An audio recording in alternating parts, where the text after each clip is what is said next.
Daniel and the Monkey: How to Stop Overthinking.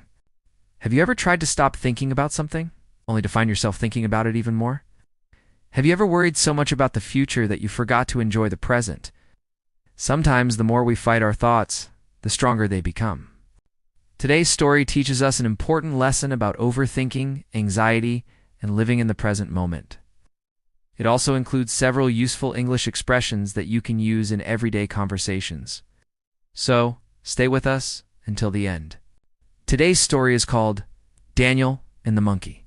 In a small village, there lived a boy named Daniel. Daniel was always worried. His mind was never calm, not even for a moment. All day long, his head was filled with thoughts. When he sat down to study, he would think, maybe I should skip this topic and study another one first. A few seconds later, another thought would appear. No. I should leave this topic and study something else instead. Then another thought, and another. Daniel kept jumping from one thought to another. And in the end, he couldn't study properly at all. His nights were no better. When he went to bed, his mind continued working. He worried about school. He worried about his future. He worried about things that had already happened. He worried about things that might happen tomorrow. Because of all this overthinking, Daniel couldn't sleep well. He was becoming tired, not only physically, but emotionally and mentally. A few days earlier, a retired psychologist had come to live in Daniel's village. He was a well-known psychologist who had worked for many years in a big city. Although he was old, he was kind, gentle, and patient. People in the village loved talking to him. Many villagers said, whenever I talk to him, my mind feels lighter.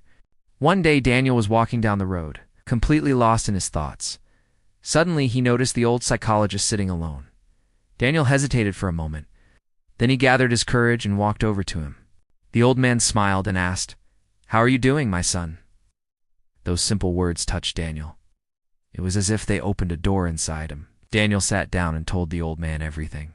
He explained how he couldn't concentrate on his studies, explained how his mind was always full of thoughts, and he explained how tired and frustrated he felt. The old psychologist listened carefully.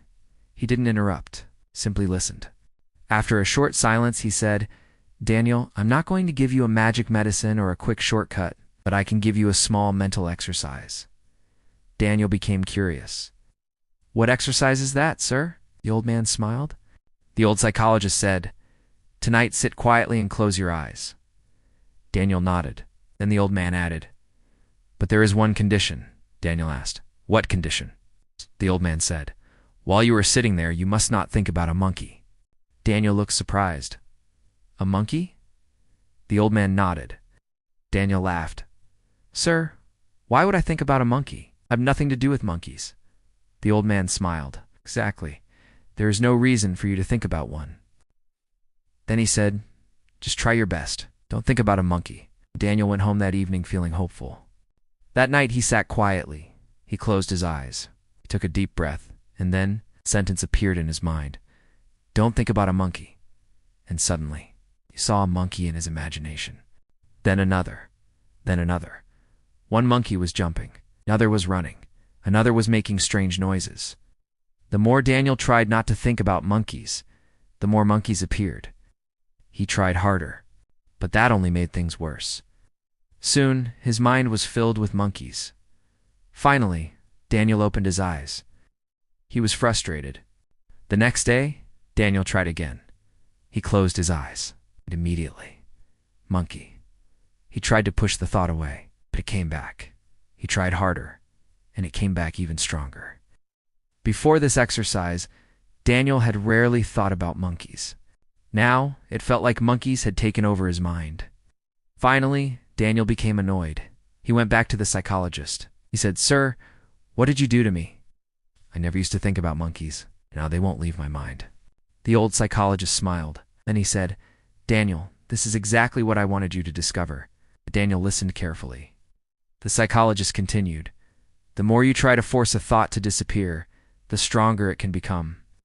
Your overthinking works in the same way." Daniel looked surprised. The old man explained, "You are constantly trying to stop your thoughts. But the human mind doesn't work that way." Then he gave Daniel an example.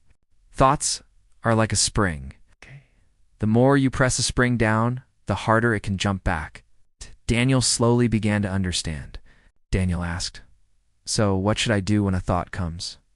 The old man replied, Don't be afraid of your thoughts. Don't fight them. Simply notice them. Then he said, When a thought comes, tell yourself, Yes, a thought has come. That's all. Daniel thought about this for a moment. The psychologist then asked, Tell me honestly, what are you worrying about so much? Daniel took a deep breath, said, I have an important exam coming up. I feel like my future depends on this exam. I keep thinking, what if I do badly? And even if I do well, will everything really be okay? Or should I be thinking about something else? The old psychologist listened quietly. Then he looked toward a tree beside the road. A leaf was slowly falling from the tree, floated gently through the air. There was no hurry, no pressure. The wind simply carried it. After a few seconds, the leaf landed near Daniel's feet. The old psychologist smiled. Then he asked, Daniel, where are your thoughts right now?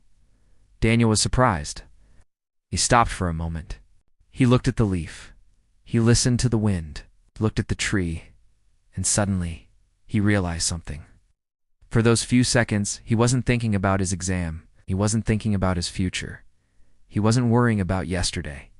His mind was simply present. Daniel smiled, said, Sir, how did that happen? For those few seconds, my mind became completely calm. I want to feel like that more often. No, the old psychologist nodded. The old man said, Daniel, when you overthink, you live inside your head. One thought comes, and then you add another. What if this happens? What if that happens? What should I do? What will happen next? The thoughts keep repeating. Then he said, While fighting all these thoughts, you forget something very important. Daniel asked, What? The psychologist replied, There is a life outside your thoughts. He pointed toward the world around them. This life exists in the present moment. Then he said, Stress and worry often pull you into the past or the future. But peace can be found in the present moment. He continued, You cannot understand an entire river by looking at one bucket of water. To understand the river, you must experience its flow. Then he looked at Daniel and said, Your life is like that river.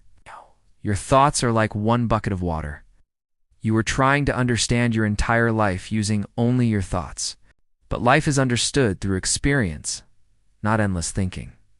Finally, he said, Your thoughts are not your entire life. Your life is also shaped by your actions and what you do every day. The old psychologist gave Daniel 3 simple steps. Step 1, don't fight your thoughts. When a thought appears, don't panic. Don't tell yourself, I must stop thinking. Simply notice it. Say, yes, a thought has come, and let it pass. Step 2, come back to the present. Look around you. Notice what you can see. Listen to the sounds around you. Take a slow breath. Pay attention to what you are doing right now. Bring your mind back to the present moment. Step 3, take action. Take a pen and paper. Write down what is worrying you. Then ask yourself, is this problem under my control? If the answer is yes, take action. If you can do something about it, make a plan and do it. If the answer is no, accept that you cannot control everything. Don't spend all your energy worrying about something you cannot change. Focus on what you can control. These words touched Daniel's heart. For the first time, he understood that he didn't have to fight every thought that entered his mind. He didn't need to solve every possible future problem inside his head. He needed to return to the present, take meaningful action. Daniel thanked the old psychologist. Then he walked home. His problems had not magically disappeared. His exam was still coming. His future was still uncertain. But something had changed. Daniel's relationship with his thoughts had changed. He no longer allowed every thought to control him. He learned to notice his thoughts, return to the present, and focus on what he could actually do. And slowly, his mind became calmer. The moral of the story is, you cannot always control which thoughts enter your mind, but you can control how you respond to them. Don't fight every thought. Don't believe every thought. And don't allow thoughts about the past or future to steal your present. Notice your thoughts, return to the present, and focus on what you can control. If you enjoyed this meaningful story, please like the video, subscribe to the channel, turn on the bell notification so you don't miss our next story. Share this video with someone who may need this message.